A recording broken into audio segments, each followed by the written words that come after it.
This program is brought to you by the Georgia Neurosurgical Institute. For over 50 years, rendering neurosurgical care to patients of all social conditions, treating complicated problems involving the brain, spine, spinal cord, and peripheral nerves, endeavoring to encourage quality care, medical research, innovation, and education on a local, national, and international basis.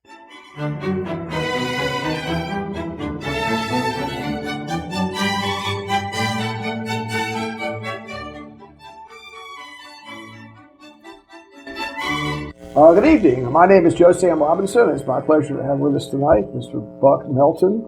Welcome, Buck. You've been here a lot. We've had all kinds of conversations on many subjects, and some of them controversial, if one can say that. Those are the best kind. Well, yes, and so maybe just making some generalized comments about these big questions. But one thing that's, I guess, before the country, and particularly before the Supreme Court, is the arguments for and against gay marriage, and the Supreme Court seems to be opining on that quite soon. Maybe we could have a discussion about exactly what process is underway at our highest court. How do they come up with opinions? What's going on there? Well, it's a great mystery. It's the two ways usually to get a case to the Supreme Court. One is by appeal, which is theoretically you have the right to an appeal. And the other is by discretionary review or certiorari. And these days, appeals are very, very rare. Practically everything the court hears is discretionary. So the court listens to or feels which way the wind is blowing. They see what cases are hot, what cases, what issues need deciding, and so it's a modification of the old phrase: the Supreme Court follows the election returns, I suppose. And this is the courts have been moving in this direction for several years now, and now the big one's here. Well, I mean, so there was no particular case. There's not a Roe v. Wade kind of thing that was brought before the Supreme Court. They just decided to opine on the issue. Don't they have to have some kind of legal dispute to? Somebody. There has to be a case or controversy. Somebody has to bring the case before the court. But there are, I don't know how many cases, probably in the thousands, that various petitioners ask the court to hear every year. And of those thousands, the court's only going to hear very few. So the court has decided that the time has come to hear these. These are actually what was argued recently is a combination of about 3 different cases in which various people are challenging state bans on same-sex marriage. Now, some of these are constitutional bans, are they not? Some states have constitutional definitions of marriage, yes.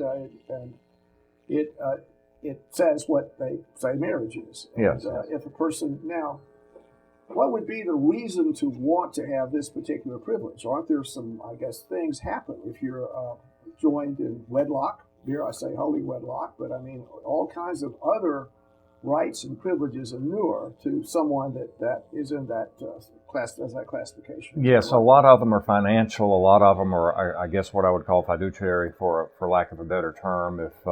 If A and B are married, or H and W are married, or W and W are married, then and one has an injury, then who has power of attorney, who has the right to substitute judgment or rule in the best interest of the person who is comatose, who is going to inherit the estate, if there is no will. Then there are a lot of different, financial and other reasons. There's substantial issues, are there not? I mean, so if you're I don't know, the wife, to use that sort of phrase, gets a certain amount of the estate, no matter what, and I think Social Security arrangements, there are all kinds of spousal benefits that inure from being the wedlock situation in the country. Is that a fair statement? Indeed. And one of the big same-sex marriage cases that the court has recently decided, a couple of years ago, the Windsor case, was a case of a decedent. One of the spouses under New York law died, and the federal government tried to tax as if they had not had a valid marriage. And that went to the Supreme Court, and the Supreme Court said, no, the marriage is valid. So a lot of hard-headed, very unromantic reasons for same-sex couples wanting these protections. Now, just getting into this, I mean, the notion of a common law marriage. So, if I'm not sure exactly how that's defined, but I take it traditionally a man and a woman live together for a certain length of time. The state says, well, in fact, even though there's no legal document here, we're considering you man and wife, and ergo, some rights and privileges inure to you as a couple, and duties. Is that a fair? I mean, is that where are we? In other words, presumably common law marriage is also out there on the table, and is that how well defined is that? Yes. And are there legal and financial, privileges attached and responsibilities attached to that? Yes. Well, where common law marriage still exists, yes, and usually it's thought of as duties attaching as opposed to rights, because under a common law marriage, theoretically a man can wake up one morning and suddenly he's got legal obligations to somebody he didn't realize was his spouse and now is. But it happens. The idea is if you are holding yourself out as husband and wife consistently and long enough, then the state is going to treat you as if you are husband and wife, with all the good and bad points. And would the state, if I could just ask this question, they say Social Security benefits. I mean, would the state say, well, we're going to give you some type of privileges, or is there, in regards to dispersal of the state? Well, there you get questions of both interstate comity and federal recognition of state status, because traditionally speaking, marriage is one of these things, domestic relations is one of these things that is governed most heavily by state law and not by federal law.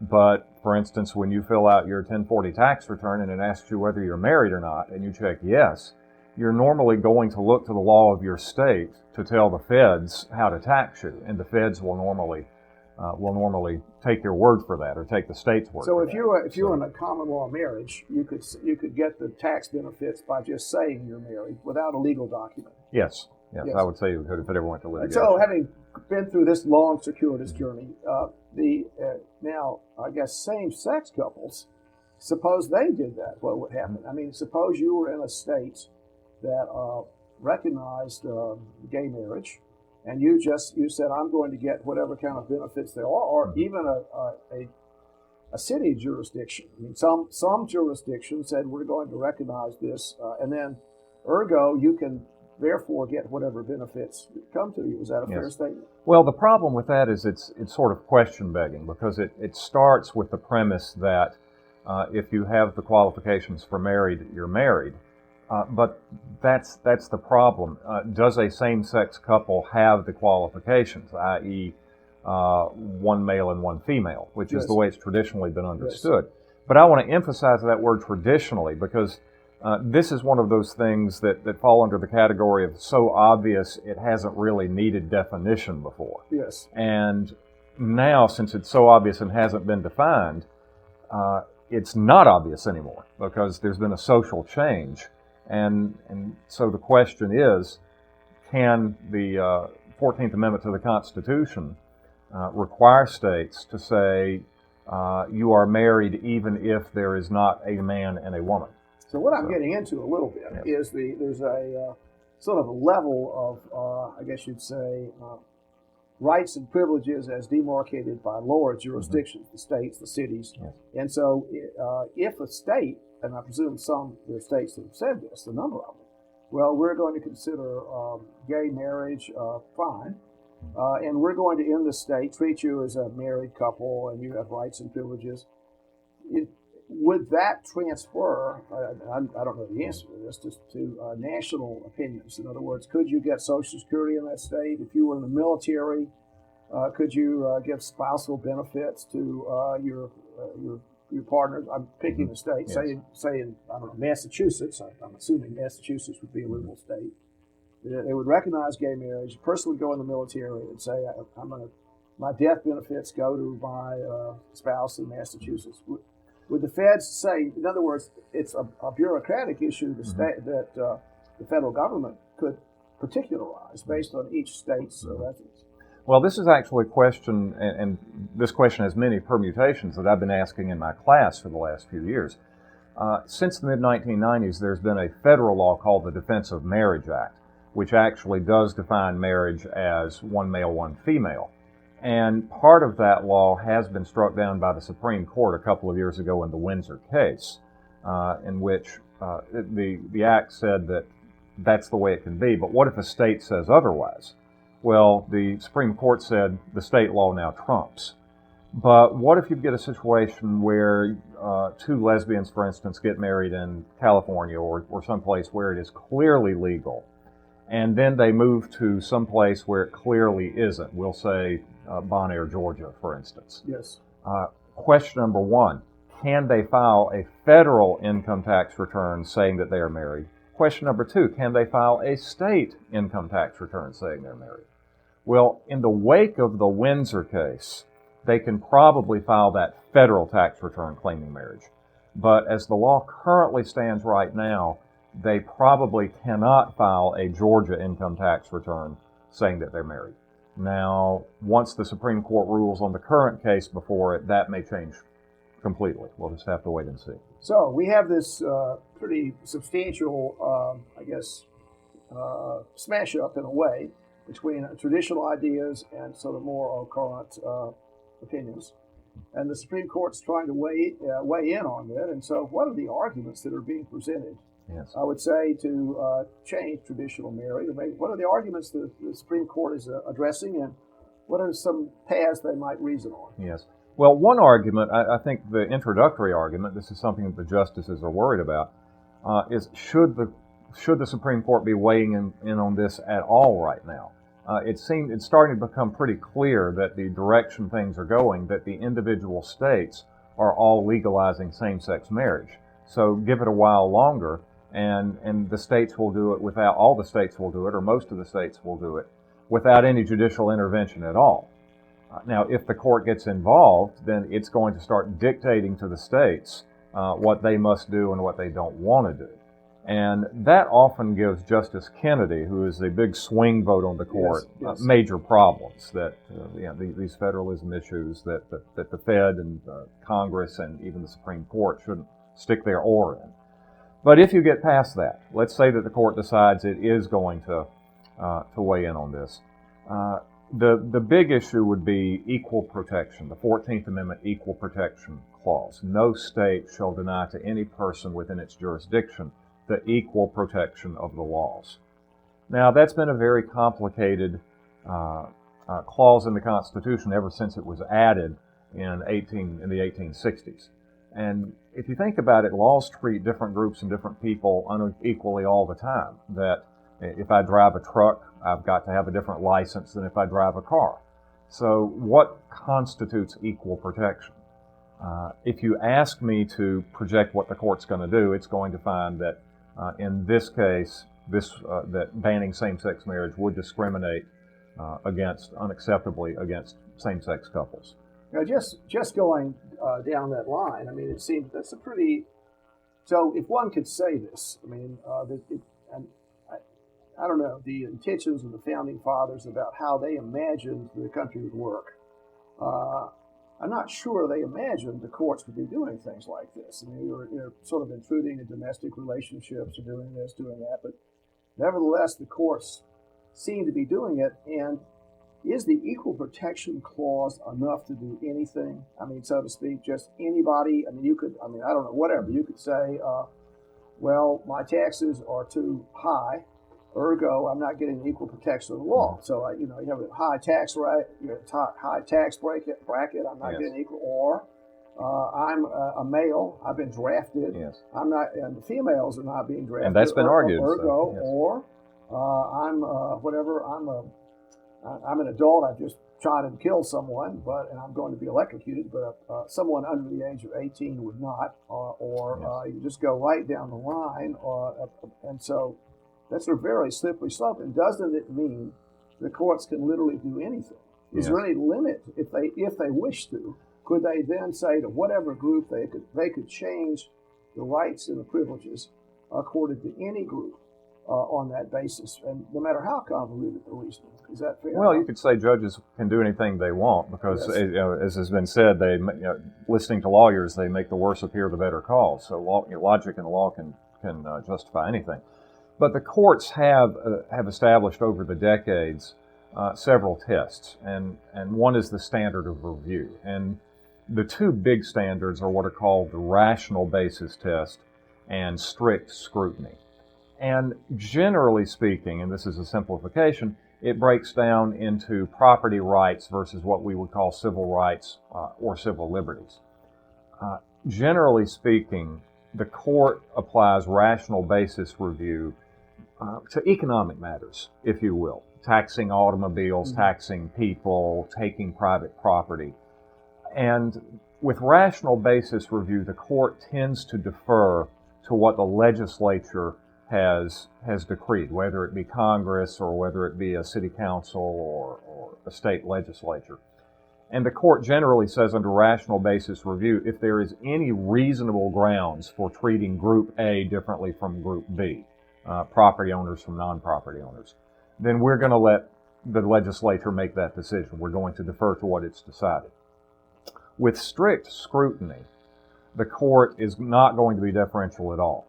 If there is a tradition of discrimination or something violative of fundamental liberties, the court is going to be a lot tougher on the legislature if the legislature has treated Group A differently from Group B.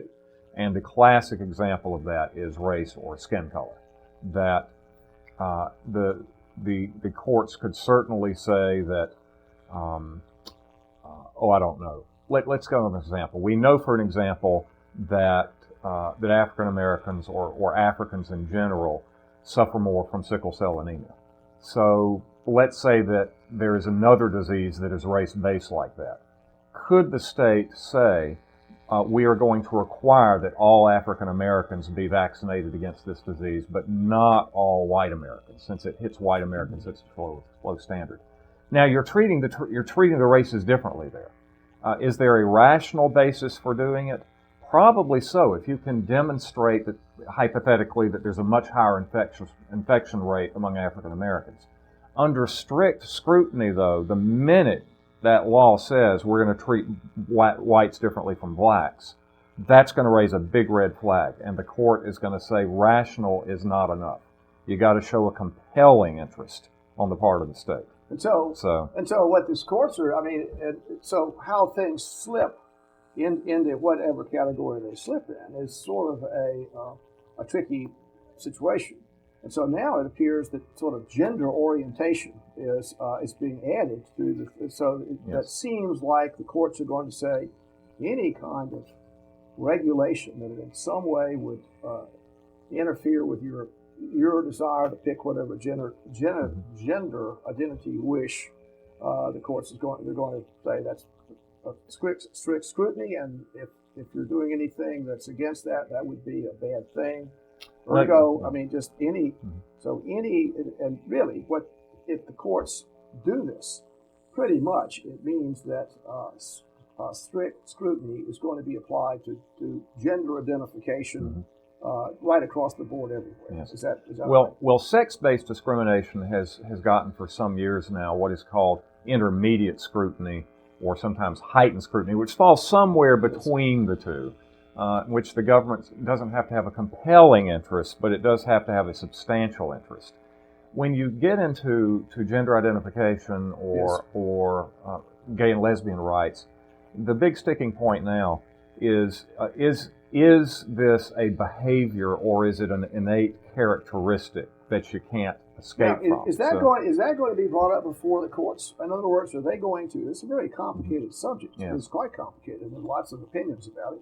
Are they going? Is that the kind of argument that sways the court? Are they going to bring up this is my psychological study, or this is what happened with Sprague Dawley rats, or whatever the scientific evidence? Are they going to have expert after expert discuss that at the Supreme Court? It can be. The courts have been doing that for over a century now.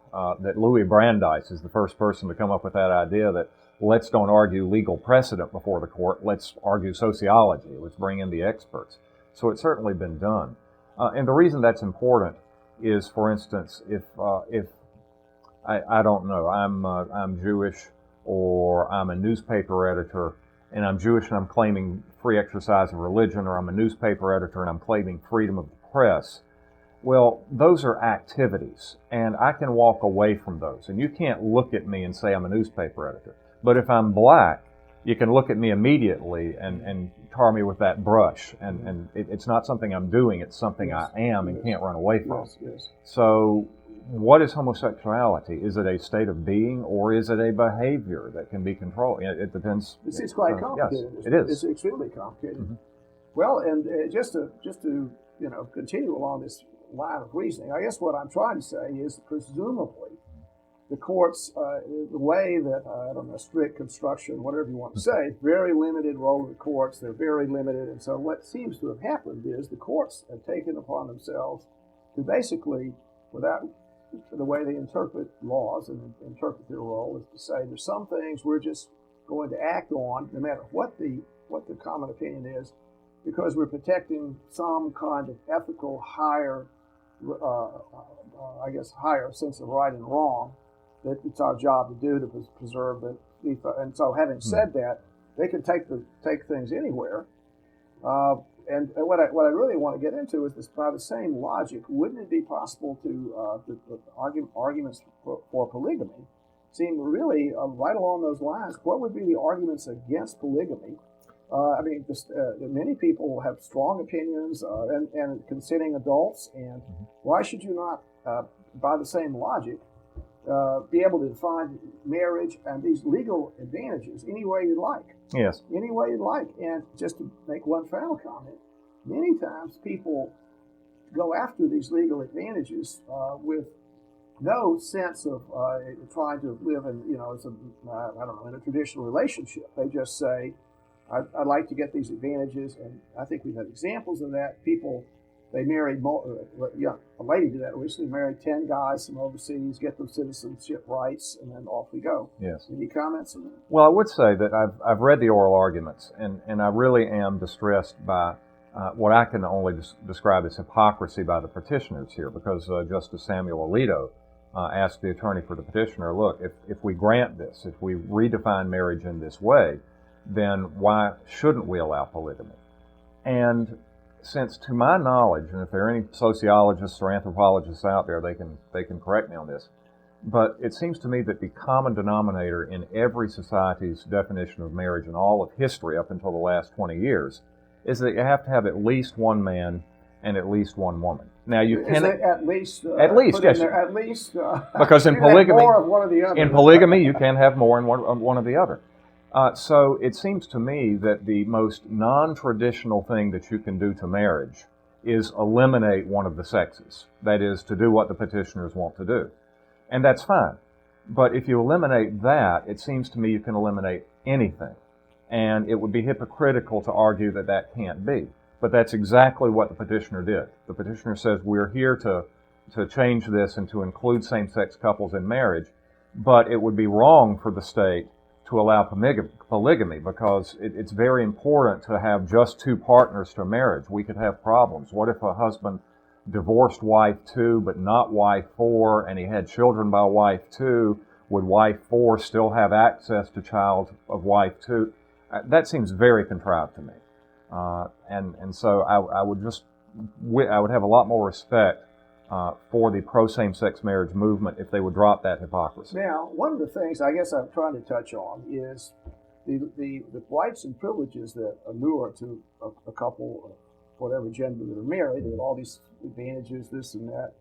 And one of the things that seems in the state's interest in doing this is the idea that you're going to have children, and in that relationship, some useful citizens will appear, and they'll be able to contribute to society, make societal appropriate things, and that seems to be the central, I guess, reason the state and the church, as far as that goes, sanctifies marriage. I mean, there are lots of reasons that are psychological. There are lots of people that would say this is the appropriate human relationship. This would be the ideal human relationship. There'd be lots of people would say this is a summa bonum of what what people should aspire towards. And then now that ideal is certainly under a lot of review. But what I'm getting at is if the birth rate drops enormously, and huge numbers of children are born out of wedlock, and same-sex couples, although they have children sometimes under strange circumstances, I mean, surrogates and whatever, they can sometimes start to raise a child. In general, there's a disconnection between the marriage and child rearing, Yes. and there is however, a major relationship between financial advantages and marriage. Any comments on that? Yes, well, I think that's been the traditional argument, that the state's interest in marriage is not just descent and distribution of property and avoiding feuds related to that, but also the effect that procreation or lack of procreation can have on the larger environment, the larger society. But I think that boat has sailed and even sunk, because there is, for the last 40 or 50 years, there's been effectively very little to no social interest in regulating out of wedlock marriages, in protecting the permanency of marriage. So there's very little distinction anymore. And the fact that we do have new biological means of surrogate mothers, of three-parent in vitro fertilizations, that of highly effective birth control, it just seems to me that the relation, both biologically and scientifically and legally, between marriage and procreation or lack thereof has just been irretrievably shattered, for better or worse. Well, that's a big deal, isn't it? Yes. So people would say, whatever the title of defense of marriage, the idea this would be something that society needs, but actually one of the most troubling events, I think, are the number of children that are born in a single family, in a single parent environment. A tremendous number of people live that way. Yes. And their relationships, people are, multi-partner arrangements. There are lots of stories about, who's mother, who's dad. Yes. We've got divorce, and that's the way the situation is. The number of divorces out there is enormous. We have all this, I guess you could say, absence of traditional arrangements, and seemingly that's having a pretty negative impact. And so people would say, defense of marriage, we want to give every kind of financial benefit and praise, and the state is trying to push as hard as it can to get the traditional arrangement preserved. Yes. And we want to do everything we can to crown it, anoint it. Yes. And then the argument is that no, that's not the case. All kinds of strange permutations are fine. Does that defeat the idea of trying to have stable home environments, etc.? Well, I think it does. If the state really were trying to promote through various policies stable, monogamous, continuing heterosexual marriages with procreation, then I think that those who are arguing against same-sex marriage would have a lot stronger grounds for arguing with a straight face. Mm-hmm. But it's almost not passing the laugh test anymore.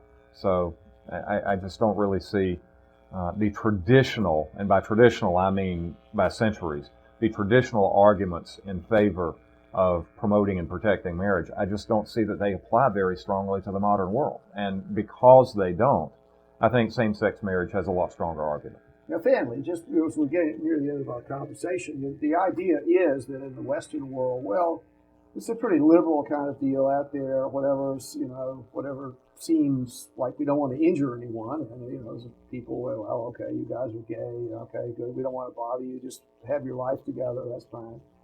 But in the Islamic world, and which is a very growing major part of our society, not only the American society, but just by numbers, the whole world population, this is really an anathema.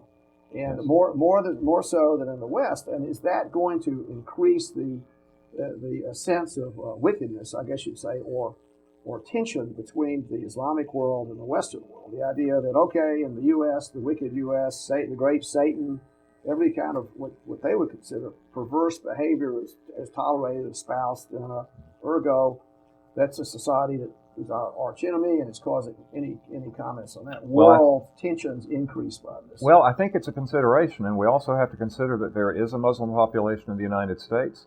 There's a fundamentalist Christian population in the United States. And what if, out of sincere and deeply held religious beliefs, they say, we don't care what the states say here, we are not going to accept this. It's going to produce very deep and very unfortunate problems within our society. So in a way, our family, just closing up here, we discussed this before. So I like the idea of soap bubbles in a goldfish bowl. You inflate one soap bubble, it pushes all the others back. And so the idea if the state inflates this soap bubble, sort of the religious soap bubbles that many people believe are going to be diminished. And that are expressly written into the Constitution, unlike same-sex rights. The tensions the tensions between those soap bubbles are going to cause lots of conflict and tension. Something to look out for. Well, okay. On that note, Bucky, thank you for coming. Sir. Very, very interesting conversation tonight.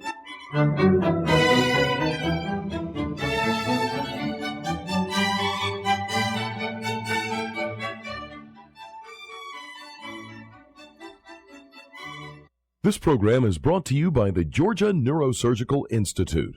For over 50 years, rendering neurosurgical care to patients of all social conditions, treating complicated problems involving the brain, spine, spinal cord, and peripheral nerves, endeavoring to encourage quality care, medical research, innovation, and education on a local, national, and international basis.